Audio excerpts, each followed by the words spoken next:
قال تبارك وتعالى في كلامه المجيد فأعوذ بالله من الشيطان الرجيم بسم الله الرحمن الرحيم وإذا ضربتم في الأرض فليس عليكم جناح أن تقصروا من الصلاة إن خفتم أن يفتنكم الذين كفروا إن الكافرين كانوا لكم عدوا مبينا۔ حضرات محترم، انسان جس جگہ پر پیدا ہوتا ہے اس جگہ کی ایک خاص محبت اس کے ساتھ وابستہ ہوتی ہے، اور یہ محبت ایک ایسی فطری چیز ہے کہ بچے کے اندر بھی موجود ہوتی ہے۔ پیدائش کے کچھ دن بعد ہی وہ بچہ اس جگہ سے مانوس ہو جاتا، اس کمرے کو دیکھ کے وہ عادی ہو جاتا، اور کئی بچے پھر کسی اور کمرے میں بسا ہوگا سوتے بھی نہیں، اور ایسا ہمارے تجربات میں آتا ہے۔ پھر جیسے جیسے وہ بڑا ہوتا جاتا ہے اس کی انسیت اس کے گھر سے ہوتی ہے، گھر کے بعد محلے گلی سے ہوتی ہے، پھر اس کے بعد اس کے شہر سے اس کی انسیت ہوتی ہے۔ وہ اپنا شہر جتنا مرضی بڑا کیوں نہ ہو، حالات جیسے مرضی خراب کیوں نہ ہو، بڑی محبت سے باہر نکل بھی جاتا ہے، کام بھی کر آتا ہے، لیکن جیسے ہی شہر سے باہر جانا ہو تو انسان کی کیفیت بدل جاتی ہے۔ اتنی فطری محبت ہے انسان کی، ذرا زمانہ بیت جاتا ہے، عمر بیت جاتی ہے تو انسان نیا خوبصورت گھر میں جانا ہو وہ بھی پسند نہیں کر رہا۔ نیا گھر بنائے، پرانا گھر چھوڑ کے نیا خرید لیں، اپنی مرضی سے بنائے، اس کے اندر ہی بزرگ ایڈجسٹ نہیں ہو رہے ہوتے، اس کی وجہ کیا ہوتی کہ انسان کی اس جگہ سے محبت ہو جاتی ہے، در و دیوار سے۔ یہ فطرت ہے انسان، اور اتنی محبت ہوتی ہے بالخصوص اس علاقے سے کہ اللہ کے نبی پاک صلی اللہ علیہ وآلہ وسلم نے ہجرت کا اجر و ثواب بھی بیان کیا کہ اگر اس علاقے کو چھوڑو گے جس کے در و دیوار سے تمہیں محبت ہے، جس کی گلیوں محلوں سے تمہیں محبت ہے، جس سے انسیت ہے، اگر اللہ اس کے رسول کی محبت میں اس کو چھوڑ دو گے، اس محبت کو قربان کرو گے اللہ اس کی رسول کی محبت کے اندر، تو پھر اللہ رب العزت تمہیں اس کا اجر و ثواب بھی عطا فرمائے۔ ہجرت کا اجر و ثواب کیا ہے؟ ساری زمین اللہ کی ہے، یہ بھی اللہ کا ہے، وہ علاقہ بھی اللہ کا ہے، وہ علاقہ بھی ہے۔ خالق کل شیء، ہر چیز کا خالق وہی ہے۔ ان ارض اللہ واسعۃ فتہاجروا فیہا، اللہ کی زمین تو بڑی وسیع ہے، جہاں مرضی چلے جاؤ، ہے تو اللہ کی زمین، پانی بھی اسی نے پیدا کیا، پہاڑ بھی، اور سارے سبزے بھی اسی نے پیدا کیے، کھانے پینے کی موسم بھی، ہر چیز ہی اللہ کا، یہاں پر بھی آگے بھی۔ پھر ایک علاقہ چھوڑ کے دوسرے علاقے میں جانے کا اجر و ثواب کیوں ہے؟ وہ اس لیے ہے کہ علاقے کی محبت اور انسیت ہوتی ہے انسان کے لیے۔ یہی وجہ ہے کہ انسان اگر کوئی غلطی کرتا ہے تو بطور سزا اس کو اس کے علاقے سے بھی باہر نکال دیا جاتا۔ جیسے حکم ہے کہ موطا امام مالک کے اندر موجود ہے کہ اگر کنوارا زنا کرے تو اس کو 100 کوڑے مارو، اور قرآن مجید میں وَلْيَشْهَدْ طَائِفَہ، اور ایک پورا کا پورا گروہ ارد گرد کھڑا ہوتا ہے، دیکھ رہا ہو اس کو کوڑے پڑتے ہوئے، اور 100 کوڑے مارنے کے بعد اس کو اس علاقے سے 1 سال کے لیے نکال دو۔ اس علاقے کی اتنی محبت تھی، اس کو یہ بھی سزا دی ہے، جسمانی سزا بھی دی ہے، اس کو فکری سزا بھی دی ہے، اس کے علاقے سے بھی باہر نکال دی۔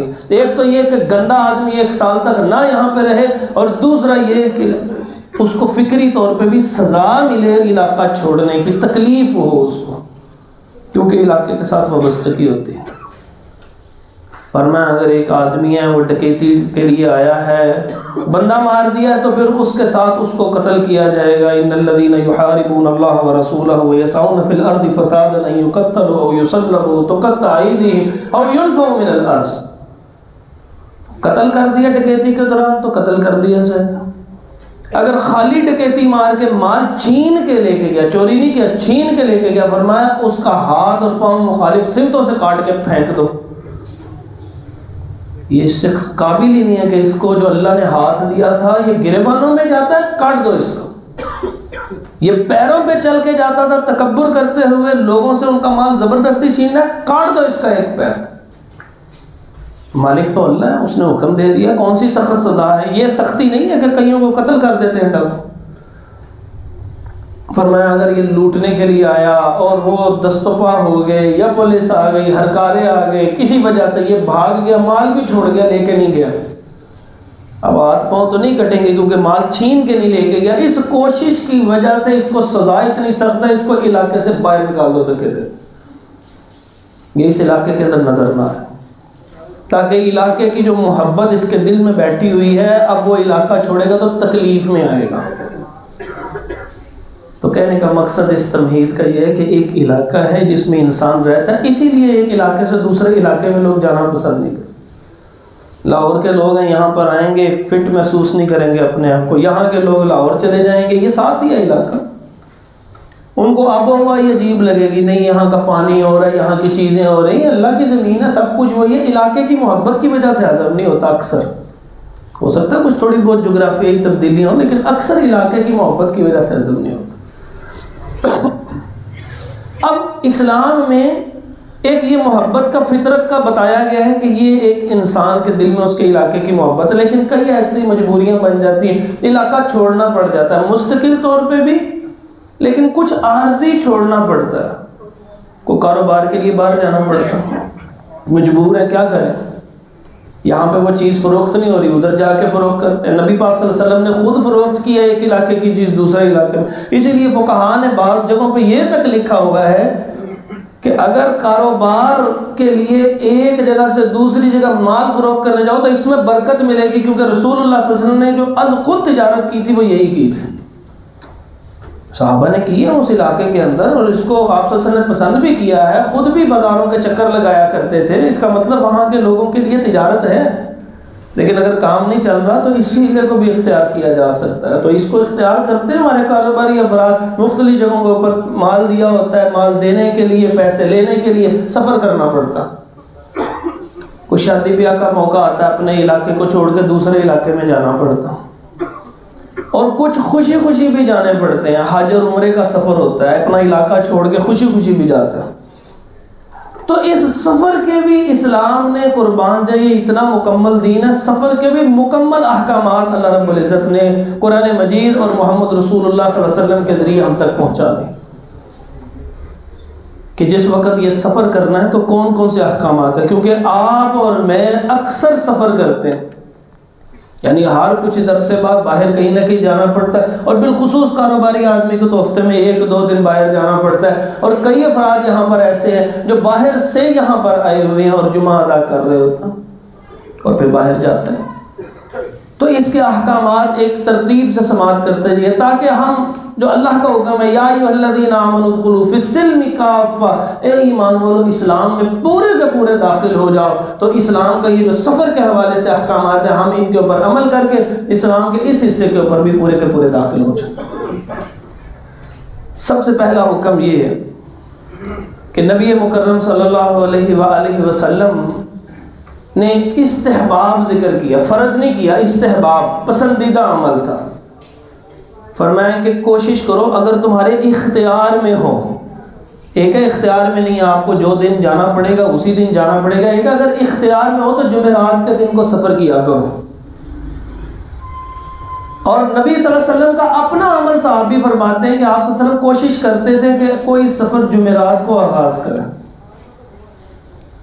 تو اگر اختیار میں ہو تو اس کو جمعرات میں اختیار کرنا چاہیے۔ اختیاری سفر ہوتے ہیں، اگر آپ عمرے کے لیے جا رہے ہیں، کسی کام کے لیے، اور آپ کے اختیار میں ہے تو کوشش کریں، ایک سنت ہے، ایک ایسی سنت ہے جو اکثر کے علم میں بھی نہیں ہے، یہ آپ نے کسی جگہ کے اوپر ویسے جانا ہے، رہنے کے لیے کوئی چیز کرنی ہے تو کوشش کر سکتے ہیں، اس ایک ایسی سنت کی جو متروک ہو چکی ہے، ترک کر چکے ہیں لوگ، اس کو تو کر سکتے ہیں اگر اختیار میں ہو، اگر اختیار میں نہیں ہو تو آپ صلی اللہ علیہ وسلم نے اس کے علاوہ ایام میں سفر کیے ہیں، کئی جہاد کے سفر ہیں، جس وقت ضرورت پڑی اسی لمحے سفر شروع ہو گیا۔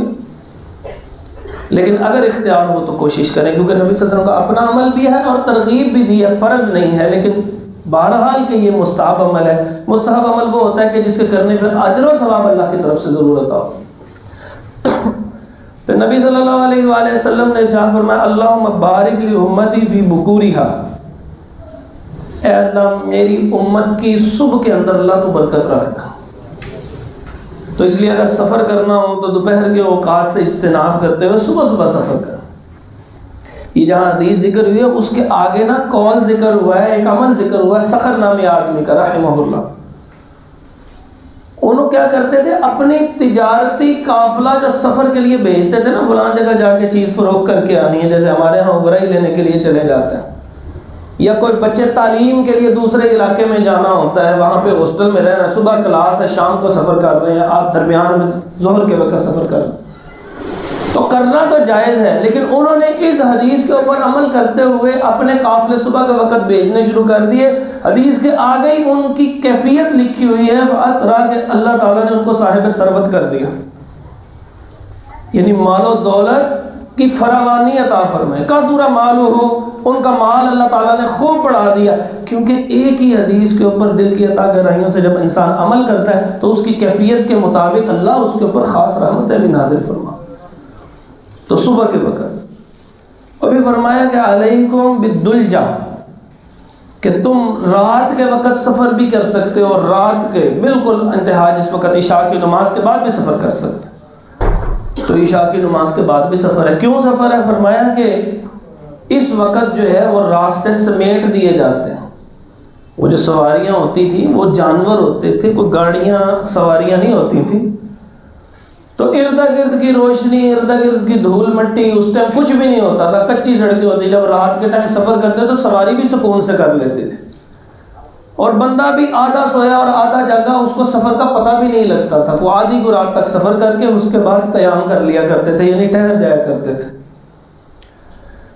سفر کے لیے چوتھی بات یہ کہ ابو ہریرہ رضی اللہ عنہ فرماتے ہیں کہ ایک آدمی آیا اللہ کے نبی صلی اللہ علیہ وسلم کے پاس، آ کے کہنے لگا کہ اللہ کے نبی صلی اللہ علیہ وسلم میں نا سفر پہ جا رہا ہوں، تو مجھے کوئی وصیت کر دیجئے، مجھے کوئی نصیحت فرمائیے۔ آپ صلی اللہ علیہ وسلم نے فرمایا اللہ تعالیٰ سے ڈر کے رہنا ہے، جب کوئی اونچی جگہ کے اوپر جاؤ تو اللہ اکبر ضرور کہنا۔ اس سے ہمیں دو مسئلے پتہ لگے۔ پہلا مسئلہ یہ پتہ لگا جب سفر کرنا ہو تو کسی بڑے کے پاس جائیں اور اس کو دعا کا بھی کہہ لیں، لیکن اس سے نصیحت بھی طلب کریں۔ یہ ایک فارغ وقت ہوتا ہے انسان کے پاس سفر۔ ہم جب مطالعہ کیا کرتے تھے تو اس وقت ایک استاد نے ہمیں ایک واقعہ سنایا، کہنے لگے کہ مولانا مودودی رحمۃ اللہ تعالیٰ علیہ، انہوں نے ایک جگہ سے جب دوسری جگہ جانا ہوتا تھا تو اس وقت میں خاص مطالعہ کیا کرتے تھے، کیونکہ اب سفر بڑے سہولت والے ہو گئے ہیں، اور ایک ایک سفر کے اندر ایک ایک پوری کتاب کا مطالعہ کر لیتے تھے، اور ہمارا سفر شروع ہوتا ہے کانوں میں گانے شروع ہو جاتے ہیں۔ اگر کوئی نیک آدمی نہیں بھی لگاتا تو کوئی نہ کوئی پبلک ٹرانسپورٹ میں ایسا واقعات ضرور ہوتا ہے جو اللہ کی نافرمانی کے اندر کمر بستہ ہے۔ اس نے اپنے کانوں میں نہیں گانے سننے، اس نے پوری قوم کو سنا کے ہٹنا۔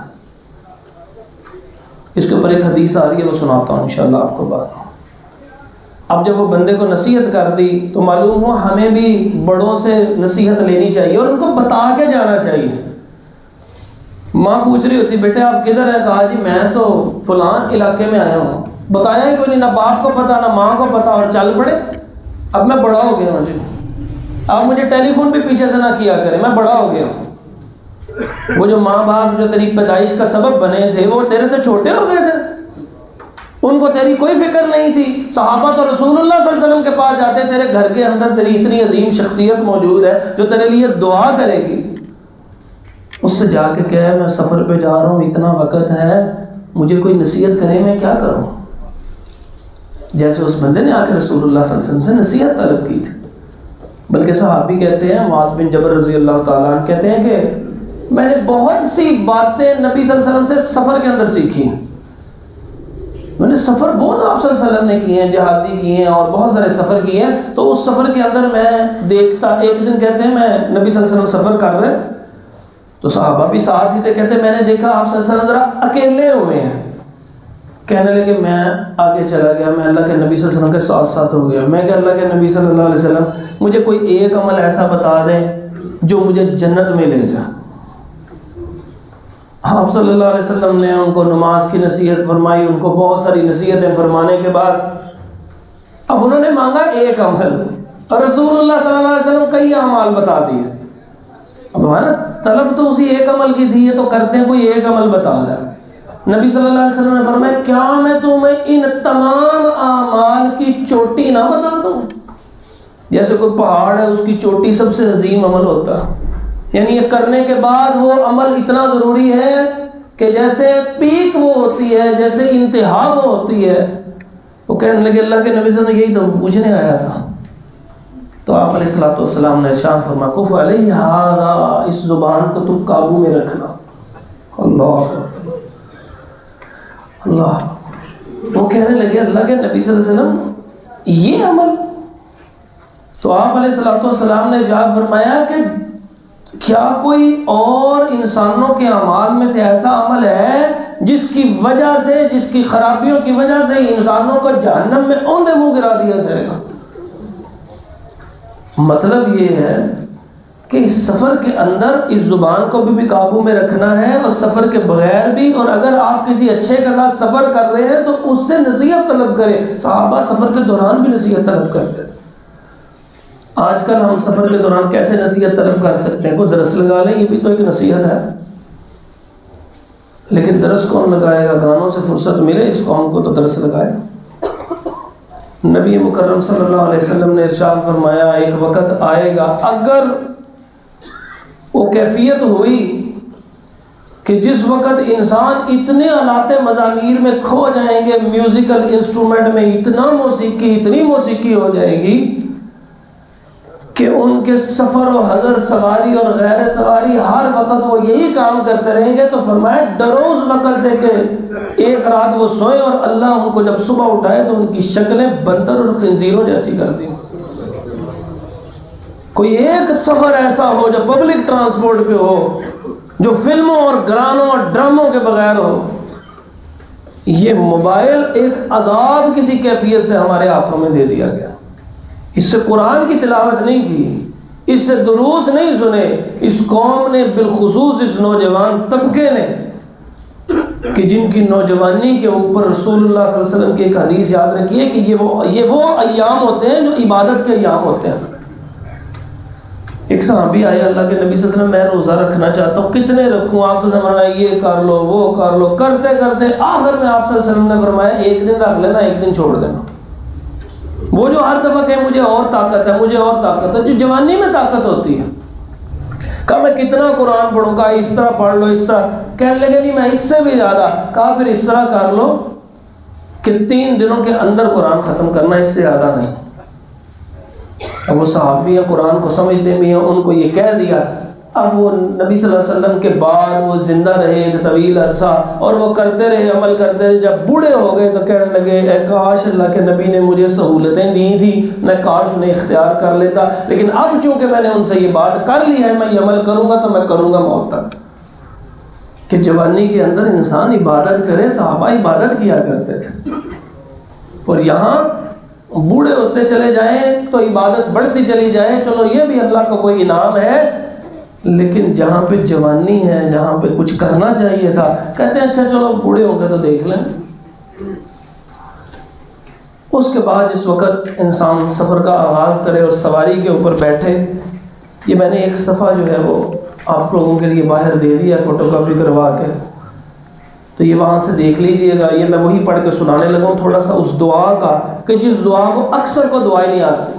یوں سمجھ لیں کہ 90-99% افراد کو یہ دعا نہیں آتی، جبکہ رسول اللہ صلی اللہ علیہ وسلم کا خاصہ تھا، وہ یہ دعا پڑھا کرتے تھے.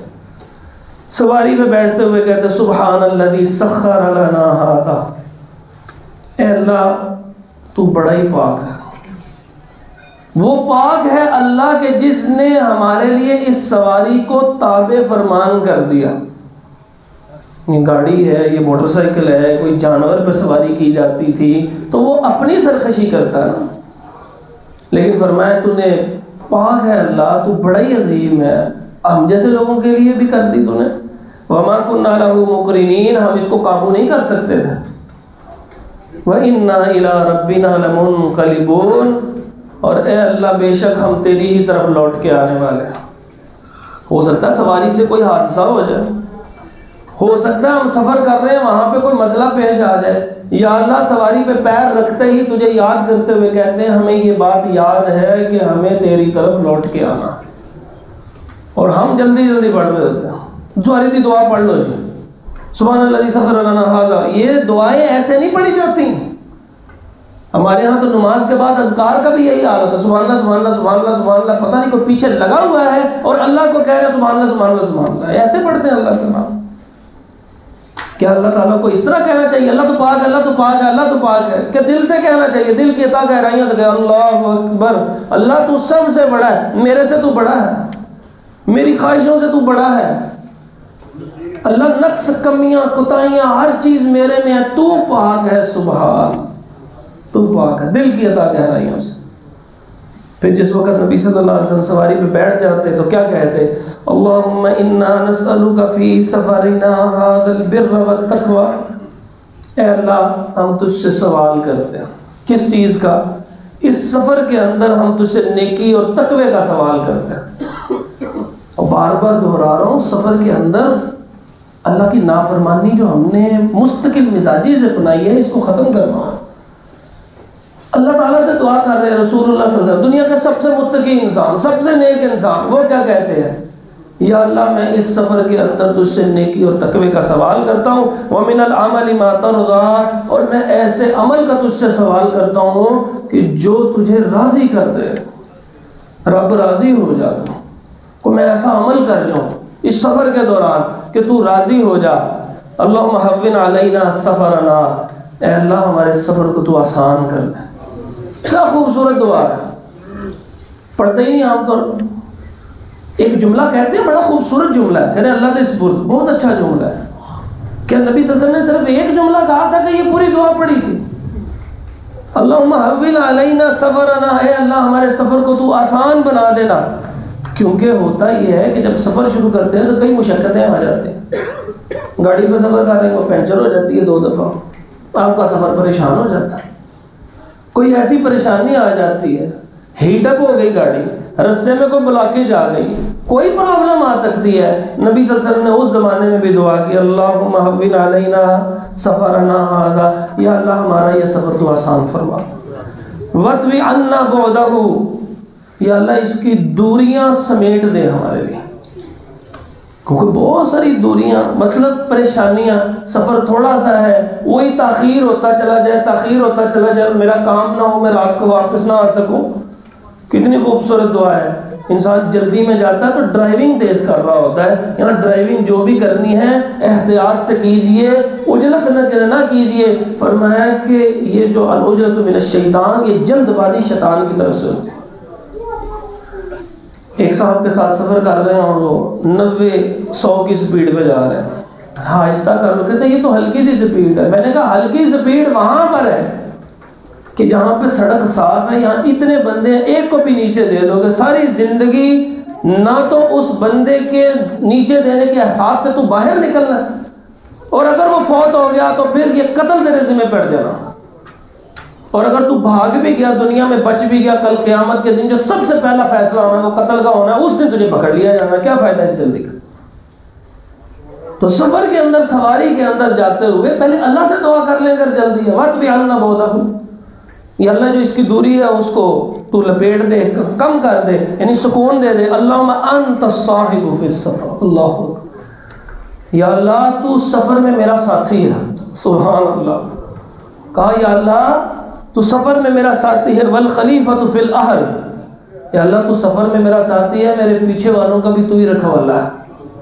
اللہ اکبر. گزرتے ہوئے جیسے کہتے ہیں اچھا جی رب رکھا، اللہ حفاظت فرمائے. نبی صلی اللہ علیہ وسلم والخلیفۃ فی الاہل، یا اللہ تو سفر میں میرا ساتھی ہے اور میرے پیچھے والوں کا بھی تو ہی نگران اور محافظ ہے.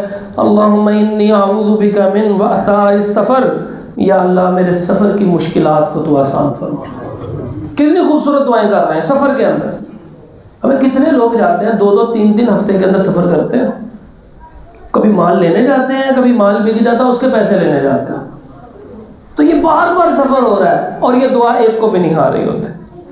فرمایا وقابت المنظر، یا اللہ مجھے ایسی بری چیزوں سے بچانا کہ جب میں واپس آؤں وسوء المنقلب فی المال والاہل والولد، کہ باہر واپس آؤں تو مجھے کوئی بری خبر ملے میرے گھر کی طرف سے، میرے مال کی طرف سے، میری اولاد کی طرف سے، یا اللہ مجھے کوئی بری خبر نہ آئے.